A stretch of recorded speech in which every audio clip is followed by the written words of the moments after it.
Salam and peace. And this is salam and peace, which we miss all the time. This is Imam Malik Mujahid, and you're watching Muslim Network TV on Galaxy 19 satellite, as well as on muslimnetwork.tv, Amazon Fire TV, and Raku and our social media as well. It was pretty early here. I recognized that I need to be part of America. And one window which opened up for me, not as much as my effort, but as the effort of the neighbors of other faith, was interfaith. And I got elected as a trustee of the Parliament of the World's Religions. And this is a very old entity established in 1893. Right there where the Art Institute is, that's where the first Parliament of the World Religion was held. So I felt pretty honored, became a trustee. And while I was there, I will listen and learn and connect. They were all nice people. They still are nice people. But sometimes nice people are just within themselves, being nice to each other. And that seems to become a work in itself, and conversation and a dialogue. I was more interested in how interfaith can engage the broader society for a change at home and change abroad. And that's where one of those usual Israeli bombing Gaza came into me. And I presented a resolution asking Parliament of the World Religions to ask Israel to withdraw and asking America not to provide arms to any side, but humanitarian aids to all sides. And people were looking here and there. Somebody did second it. But I was told the Parliament does not talk on these issues, does not pass any resolutions. So I told them that you talk all the time about Nelson Mandela and Dr. King. These people were not known for silence. That's where a chair of the board, I think it was Chair Emeritus, he told me, Malik, you need to go to AFSC, it's the American Friends Service Committee, and people who are like you are from there. So I showed up, and that's where there were 4 white folks sitting. One of them were the executive director, Michael. Other people were a bit surprised, but he stood up to welcome me, offered me to sit down. And that's how I connected with the American Friends Service Committee. And that became my vehicle of connecting with the anti-war movement and connecting for the all sort of peace movements. And the marches will start from there and will work. And that's where I met Jennifer Bank. And she was working on Palestine. And that was another thing which connected me with American Friends Service Committee. So today we'll talk with Jennifer Bank about Gaza. Welcome to Muslim Network TV. Thank you so much. It's wonderful to see you again and to be here. Thank you. Well, thank you. Thank you what you do, and thank you for Michael. May God bless him wherever he is. And you have been going to Gaza for a while, right? Yes. Yeah. How you got connected with that? Did you show up American Friends Service Committee as I showed up? Well, actually, I was born Quaker, and the American Friends Service Committee is a Quaker organization. Although, like you being welcome at the table, we have staff around the world that come from all different faiths. But Quakers have had a connection to Palestine for over a century, actually. I thought you guys showed up with the Crusaders. Yes, no, it's not. It's not Quaker Oats. It's actually a faith. There's about 85,000 Quakers in the United States. So it's a small religion that really centers on the idea of nonviolence and believing that there is that of God in every person. And because of that belief that each person is holy, we believe that one can't take the life of another human being. The organization, American Friends Service Committee. I'm glad you have this concept. God Almighty has told us in the Quran exactly the same thing. Nobody can take life of another person. Killing one person is like killing humanity. Exactly. Actually, God told this to people earlier than us also, but it continued to happen. So 78,000 people carrying all the piecework of AFSC on their shoulders? Well, no, because we work with partners around the world and people like you and Palestinian. We have Palestinian staff. We have Jewish American staff. We have a lot of different people who are with us on this journey of trying to work for a better world. We were actually established in 1917 after the First World War because people didn't want to serve the military. They wanted to serve humanity. And so the early work that we did in Europe was to help the people in Europe rebuild after World War I.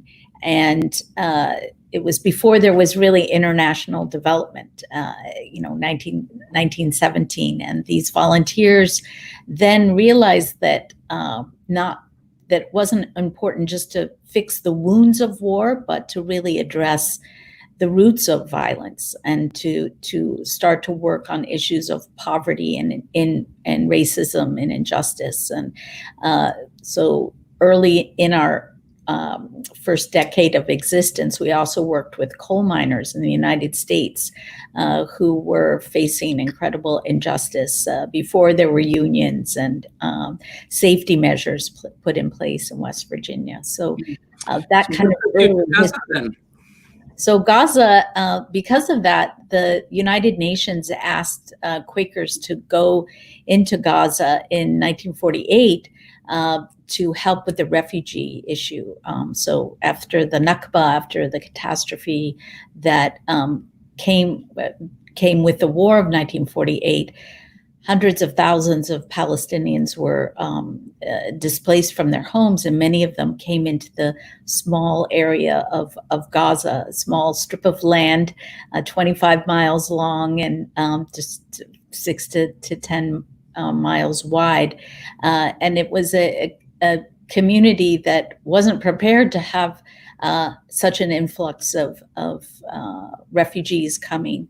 So the United Nations asked AFSC if we would help with to help, set up clinics and healthcare and schools and clothing. But also we went with the intention that this was a temporary measure and that after the war would end, that we would help repatriate these refugees back to their homes, and which is in present day Israel. So the early volunteers, if you look in our archives of saying, we're trying to help these Palestinians go back to their homes, even just a few miles away in the greater Gaza district. But when we go, we're being fired on by... Also, there are field notes by the AFSC volunteers. Yeah. And people were confused, like, wait a minute, we thought that these refugees should be able to go home and we need to work on reconciliation between Israeli Jews and Palestinians. But that, as we know, sadly, from history, still hasn't to this day been able to be achieved. So has somebody gathered some of those field notes and published them? Yes, yeah, they have. There have been several books written and including many scholars who've studied their this early experience of Palestinians in 1948. You can see a lot of the archival footage. If you see some white people in the picture, they're probably Quaker volunteers that were there. So they were filming also? There is some archival footage, yes, taken of those of that time period, but also a lot of photographs and again the notes home, the letters and that were typed on old manual typewriters and notes are in our archives in Philadelphia. It's a fascinating history. When was the first time you visited? So my first time was in 1982. I happened to arrive just as the Israel was invading Lebanon in 1982, and that it's a very pivotal year. But I was there on a study program and living in the old city of Jerusalem and looking. I was engaged in a project that was, or a course of study that was to study the issue from various perspectives. From I had Israeli professors, I had Palestinian professors, and it really helped me to see the complexity of the issue. But I also, it was when my eyes were open to what it means to have a military occupation, and to see how the way that lives were so utterly controlled by the Israeli military. And that now in 1982, there weren't as many settlements as there are now. But even at that time, you could see the increasing militarization due to the expansion of Israeli settlements into the... Do you remember any person, any face comes to your mind when you visited first time? Yes, I was thinking back this morning about, because whenever it's hot out, I'm remembering when I was there on a work camp at the Birzeit University, which is one of the universities in the West Bank. And we were helping to build a rock garden, move rocks, big heavy rocks, with the students there. And I was a little nervous doing it because I'm really afraid of scorpions. And every now and then you'd lift up this big rock and there would be a scorpion.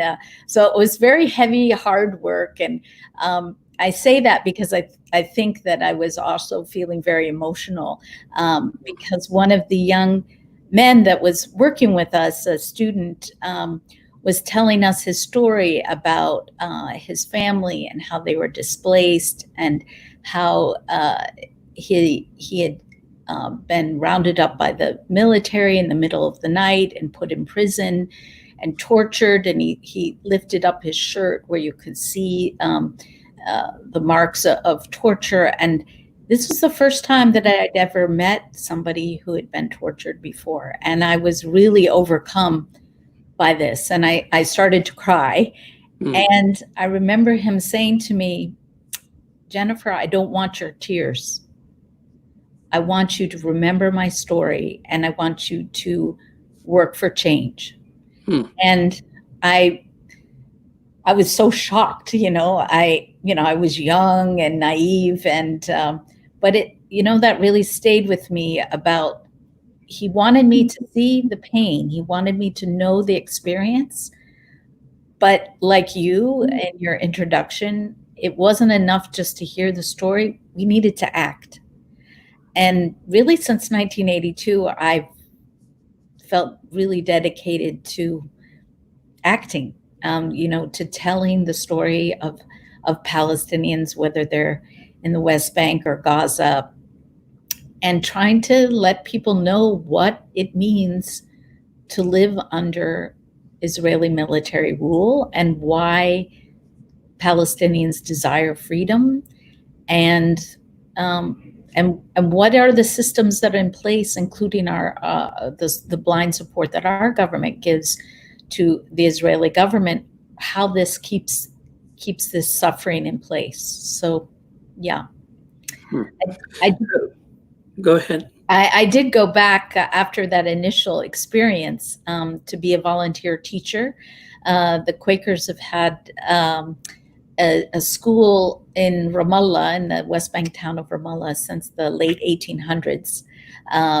And I went to be a volunteer teacher there. And after my first year of teaching, the first Palestinian uprising began. Okay, let's take a short break. Yeah. And when we come back, we'll talk about Intifada, because that changed quite a bit of things. Yes. This is Imam Malik Mujahid, and I'm talking with Jennifer Bing, and you're watching Muslim Network TV. We'll be right back after these messages.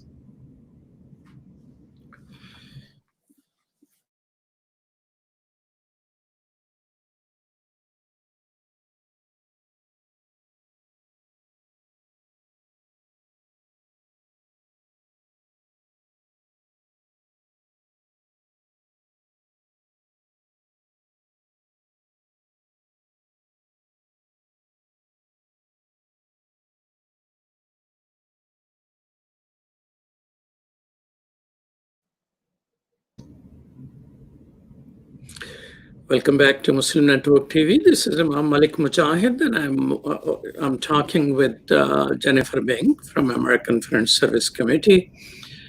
And we're talking about a topic which not many people talk about. And that's why Muslim Network TV is important, which you're watching on Galaxy 19 satellite and Amazon Fire TV, Roku, as well as our website, muslimnetwork.tv.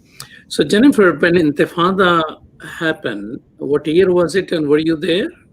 Yes, so I had been living in the West Bank town of Ramallah since 1986. And so when the uprising began in 1987, I was there, and it was actually an amazing, life-changing experience for me to witness, in part because of the way that Palestinians were so unified, the way that they, in spite of such adversity, of curfews, of killings every day, it was, you didn't know if you could go to school.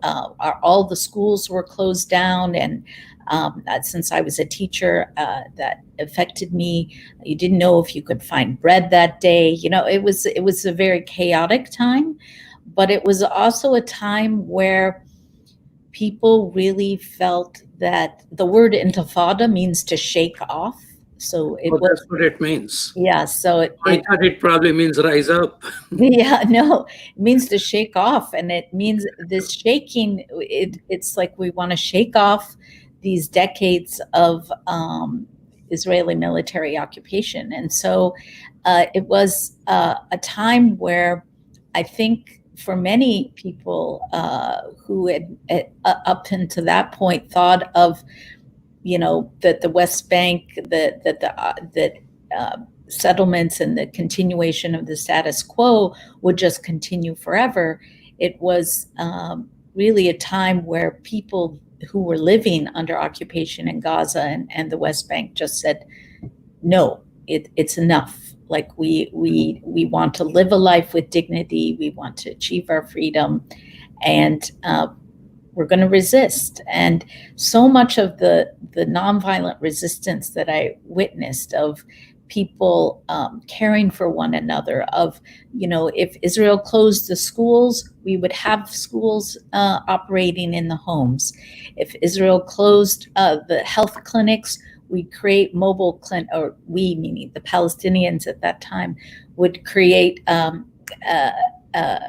mobile clinics, and people would be trained in how to give health care to one another. So it was really an amazing time. And for me as a teacher, witnessing my students, I was a teacher at a boys' school, and many of the students that I had were Palestinian Americans who came to back to Palestine with their families to learn about their culture and their religion. And so they were, I was kind of a link for them between their culture of Palestine, but also a connection to America and their home. So it was fascinating to see. This is a very different story. I mean, when even I think of Intifada, I think of a mob throwing a stone and organized uniform police officers or Israeli military officers. Mm-hmm. Throwing a stone probably are the two words. which define Intifada, probably in the eyes of America, if anybody remembers. I mean, our memory is so short about all of those things. Yeah. Even Edward Said, may God bless his soul, when he visited Lebanon, I heard that he threw some symbolic stone. So how big were these stones people were throwing? Because what you're depicting is it was a sort of a campaign of self-reliance, not just throwing stones. Right. I mean, there of course people threw stones to protect themselves. I mean, when tanks come into your neighborhood, when soldiers come in the middle of the night and do army raids and take your children from you to put them in prison, etc. Like, people are going to resist, but and that was part of the resistance. But I think which is often not told is the story of this nonviolent resistance that you could see. Even things, so I remember, because I was a teacher, that at that time it was illegal to have a Palestinian flag. It was illegal by military order to wear the colors of the Palestinian flag. So red, green, white, and black. If you wore it together, you could be arrested. And so, of course, at my school, in my art class, of course, every kid wanted to paint a Palestinian flag in the corner of their picture. Or if they were going to draw a rainbow, they would draw the rainbow in the colors of the Palestinian flag. It was these small acts of claiming one's identity that were so important, that really Israel at that time was so intent on destroying.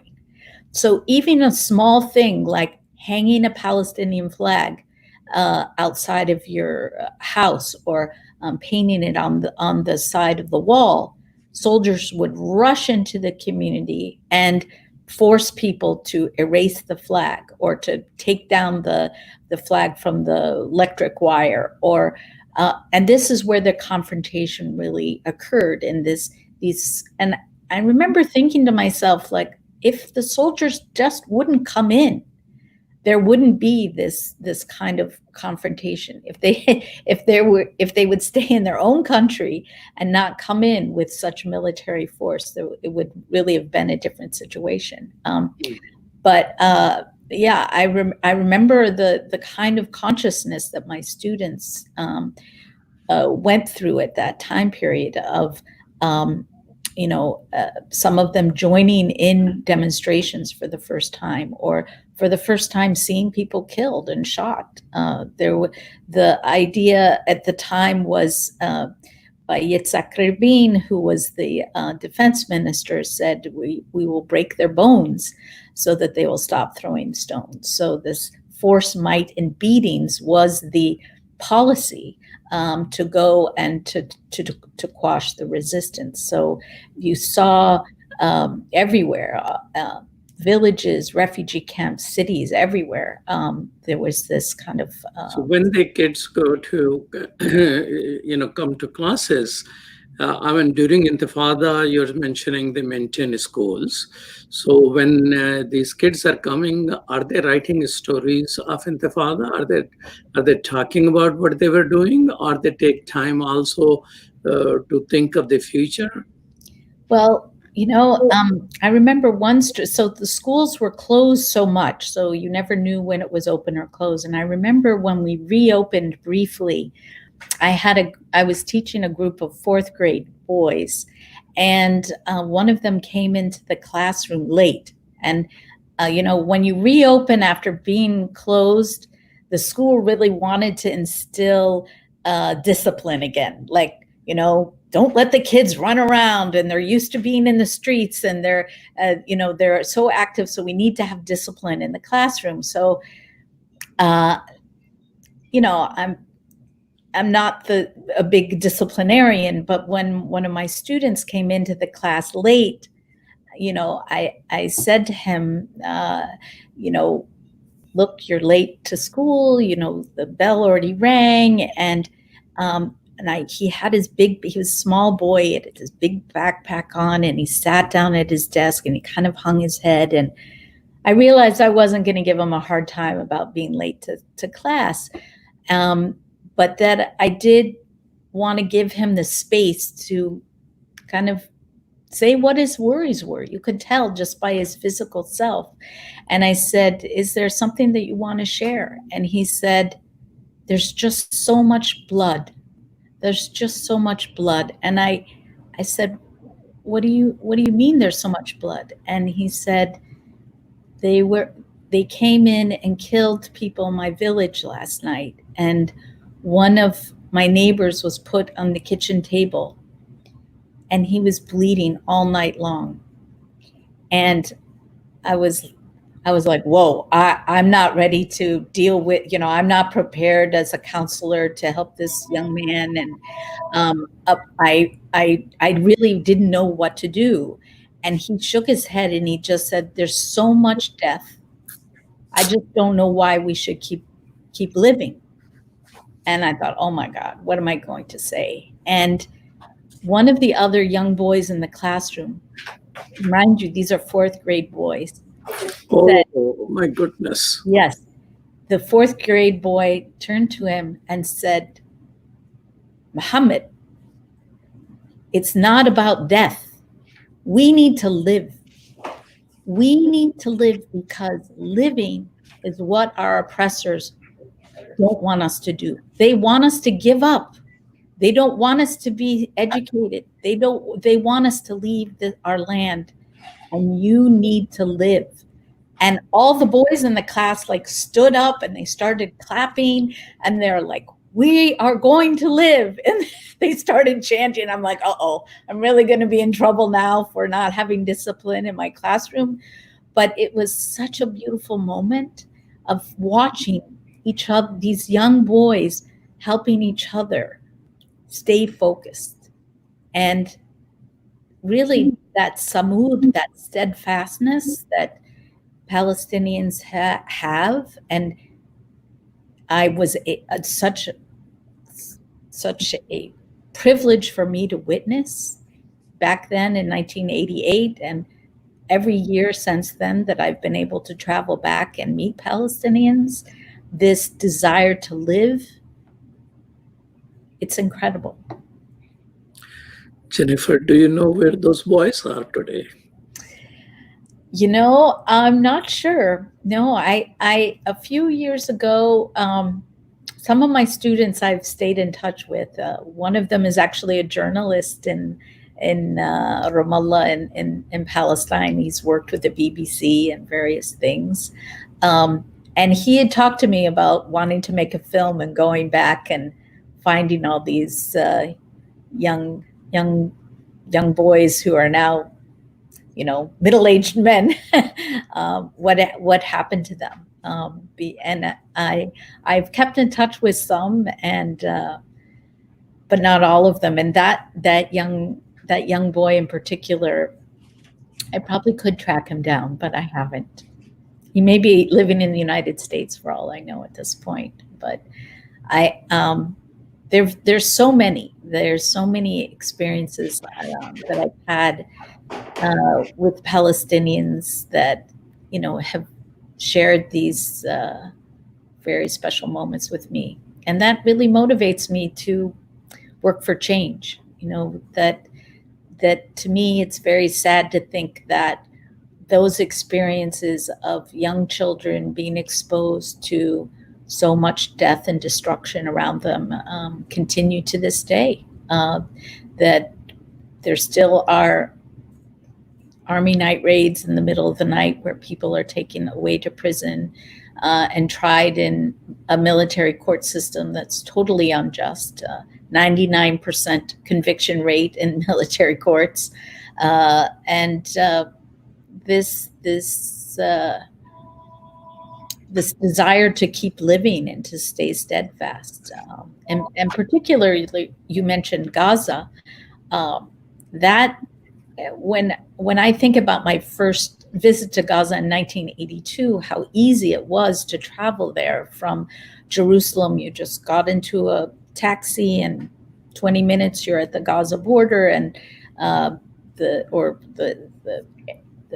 border between Israel and Gaza, and there was a soldier who was in a little, it was like a parking gate, and just would wave you through, and there wasn't the kind of infrastructure that now really is sealed off Gaza. There weren't walls. The separation wall was not built back in 1982. It was much easier to go from different parts of the West Bank to Jerusalem to Gaza. And all that has changed dramatically. Jennifer, we will talk a little bit how going from one place to the other place has changed. And you're watching Muslim Network TV. This is Imam Malik Mujahid, and I'm talking with Jennifer Wing. We'll be right back after these messages.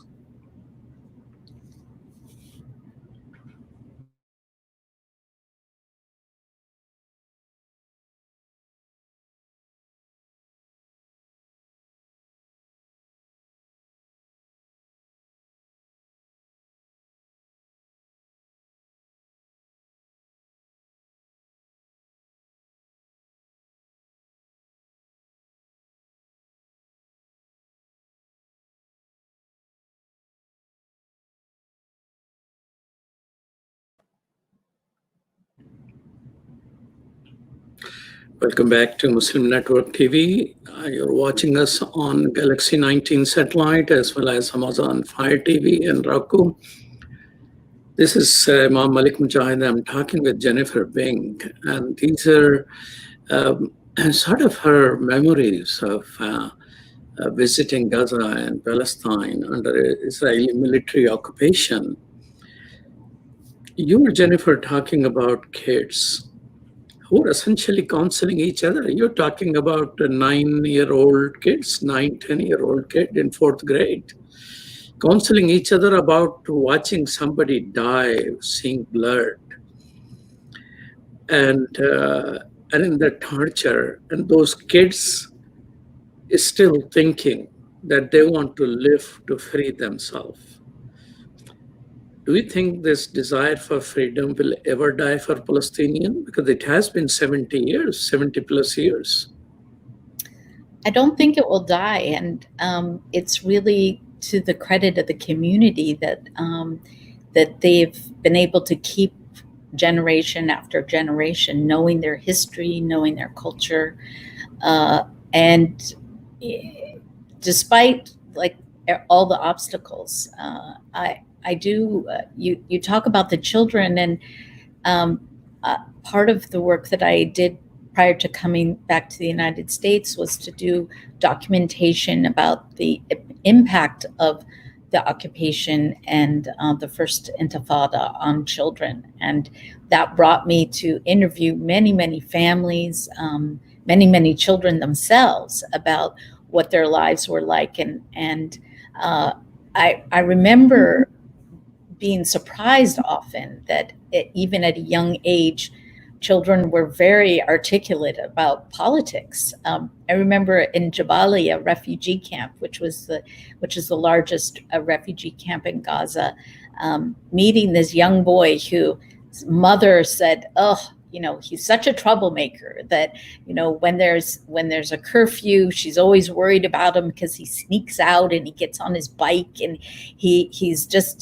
so difficult," And so I thought, I want to meet this kid, and so I met him, and he showed me his bike, and he was very proud. He's like, I can get around, and I can deliver bread to my neighbors, and I'm fearless. And I said, okay. And he says, but you and your government. And he says, who is this Dukakis?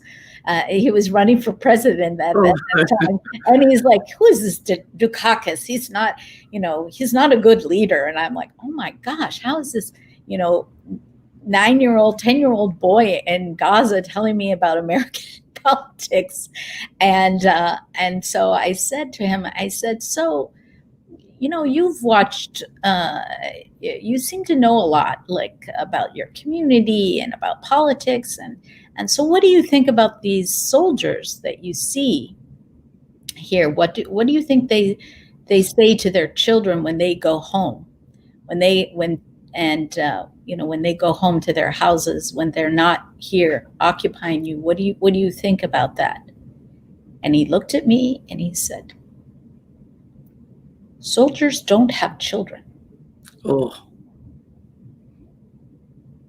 And I thought, what is this boy who can talk to me about American politics and about his bravery and understanding how to get around in curfews, and he doesn't believe that soldiers have children.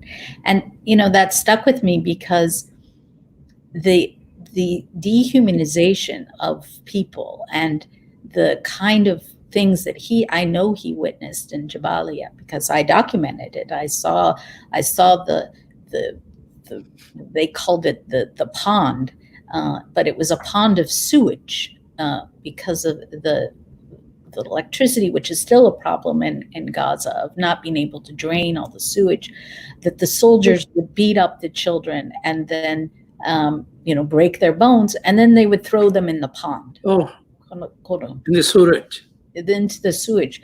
And you could see at the clinic, by going to the clinic, all these people with abscess wounds and as a result of this. So it was quite it was important to me, after witnessing this, that Americans know that if you see an image of a child with a stone throwing it at a tank or a soldier, what is it? What is the experience that this child, that this society has been experiencing? And I think that for all of us who are committed to nonviolence and to peace, we have to look at the roots of conflict. We have to ask ourselves, what is it that motivates people to rise up and to address those issues? And sadly for the Palestinians, decades have continued since the American Friends Service Committee was involved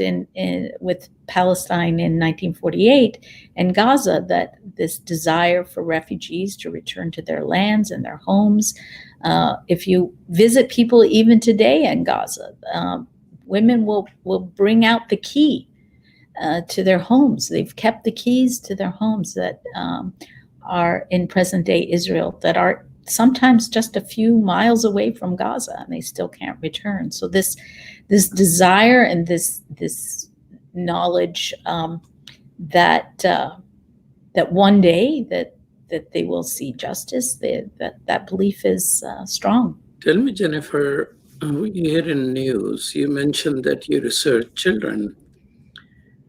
And I hear news and I see images in which a little kid is being snatched from the mother's or parents' hands and being dragged by Israeli soldiers. Some of them, being in their hands, little kids. Yeah. Why little kids? Why Israel goes after little kids?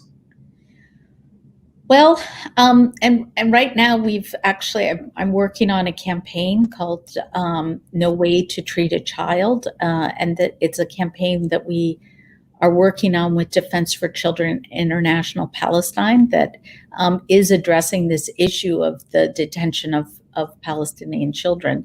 By law, under international law, Palestinian children under the age of 12 cannot be held in in prison. And so a lot of the statistics and focus for children is between the ages of 12 and 18 being when one is considered an adult. But as you said, you do see images of, and so a lot of our advocacy has been to try to stop this widespread and systematic practice of arresting children between the ages of 12 and 18 and putting them into prison and getting them to sign confessions that they've thrown stones, and which can carry a sentence of anywhere between 10 and 20 years in prison.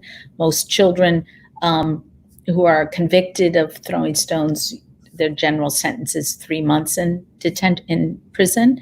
But as you said, sometimes you see children even younger, 5, 6, 10 years old, being detained by Israeli soldiers. And where that happens traditionally is in areas where there is great conflict between Israelis and Palestinians. I talked earlier about walls and separation and people not seeing each other, but where there is connection is between Israeli settlers, Israelis who have colonized the West Bank and who are living in huge Israeli compounds that are surrounded by barbed wire. They have military patrols on Palestinian land in the West Bank. There's now over 500,000 of them, and in the towns and villages and refugee camps near those settlements, there is a lot of the army needs to patrol those areas in order to keep safe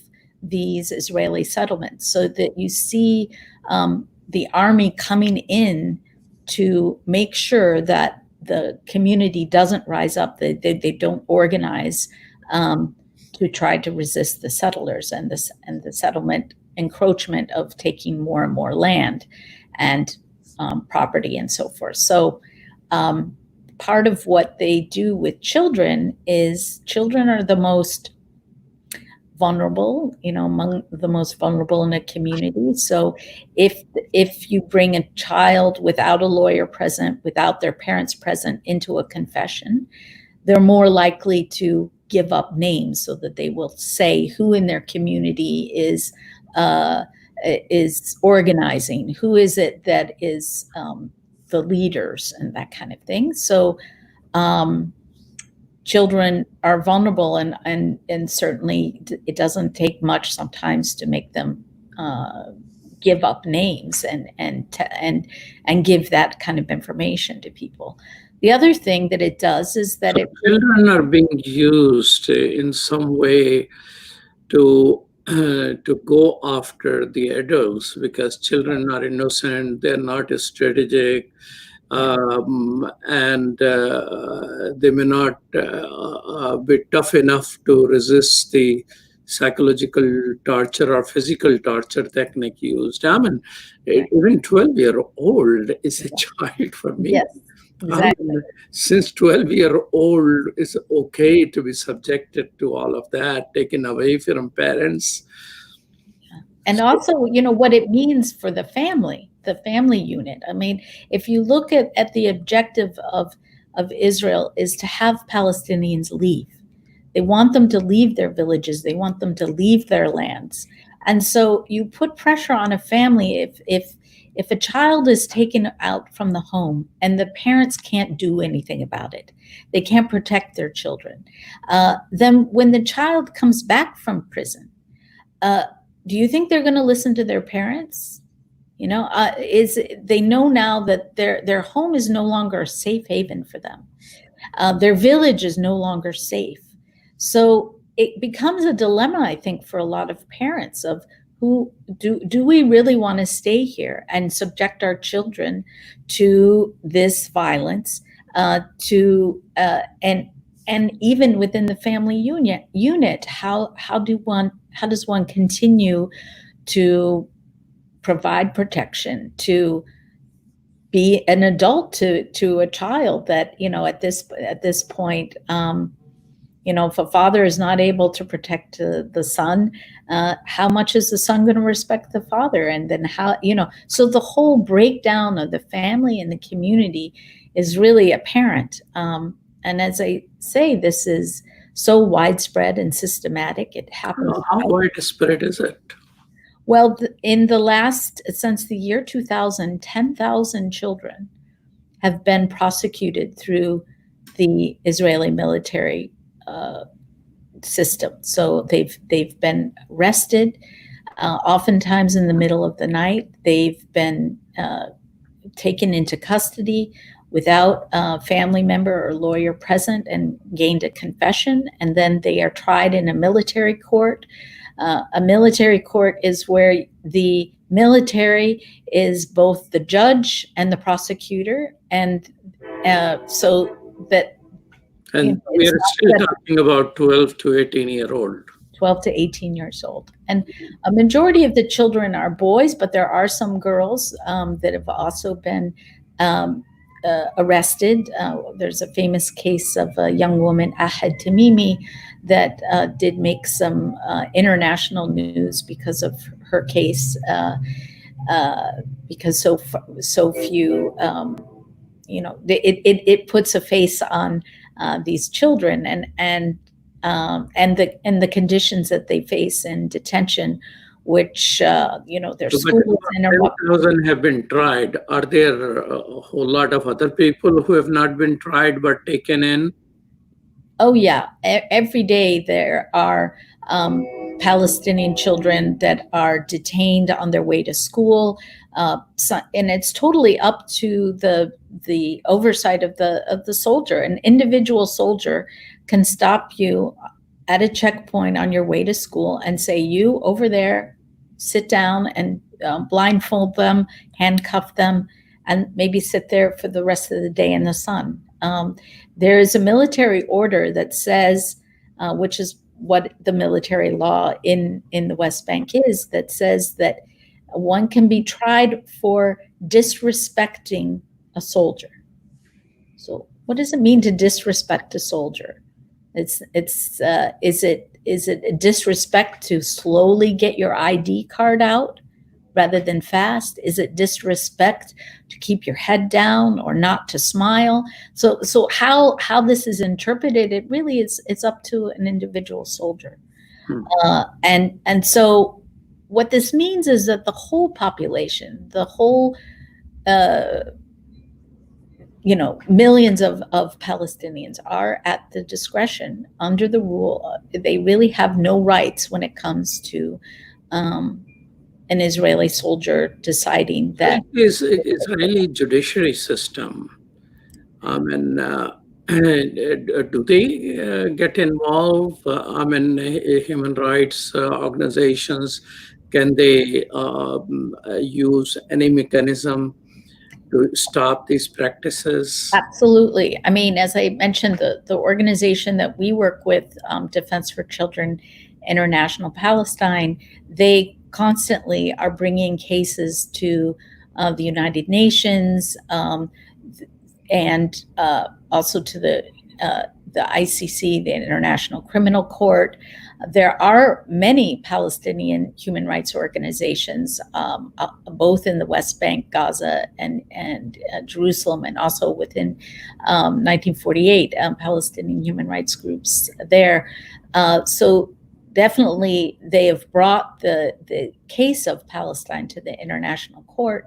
There was a ruling on the separation wall that says that the separation wall is illegal under international law.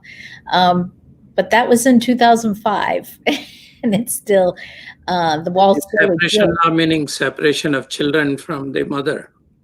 The separation wall that was built. Oh, wall itself, okay. Yeah. So yeah, in terms of, in this country where we've made some progress is because we've brought the case, as I said, even many human rights organizations have documented this experience of children. UNICEF, Amnesty International, Human Rights Watch, even the U.S. State Department in its human rights reports over many, up until the recent administration, I should say, have included in their human rights reports this concern for the detention of children in military courts. So it's well documented. And finally, there are now members of Congress who are willing to speak up about this issue. And there is a current Congress willing to speak out. Yes, and beginning to speak out. The HR Resolution 2407 is the Promoting Human Rights of Palestinian Children Living Under Military Occupation Act. It's a long name for an act, but you can remember the number 2407 because we need to work for Palestinian writes 24 hours a day, 7 days a week. So 24/7 is the title, and there are 23 members of Congress who have signed on to that bill, including Representative Betty McCollum, who's in Minnesota, has really been the champion on this issue. She's a person that is very motivated by a sense of fairness and desire to protect children in all contexts, and so she has been really an amazing leader on this issue, followed, of course, by many members of Congress, including Ilhan Omar and Representative Carson, and many here in Illinois, I'm pleased to say. Thank you so much, Jennifer Bink.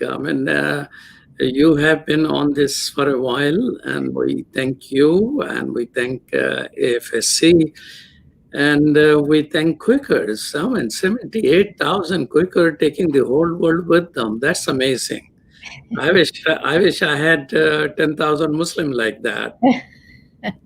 Thank you so much. Thank you so much for. You have been watching Muslim Network TV. We're always on muslimnetwork.tv, Galaxy 19 satellite, Amazon Fire TV, Roku, and YouTube and Facebook. And you saw what we talk about. We talk about peace, justice, fairness, and equity at home and abroad. Peace. Salam. And thank to our producer today, senior producer, Connor Mace, and thank you, Sumaya and Zahra Nadeem Aswan.